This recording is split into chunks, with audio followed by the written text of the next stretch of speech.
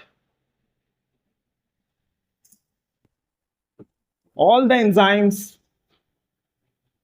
are protein in nature. All the enzymes are protein in nature.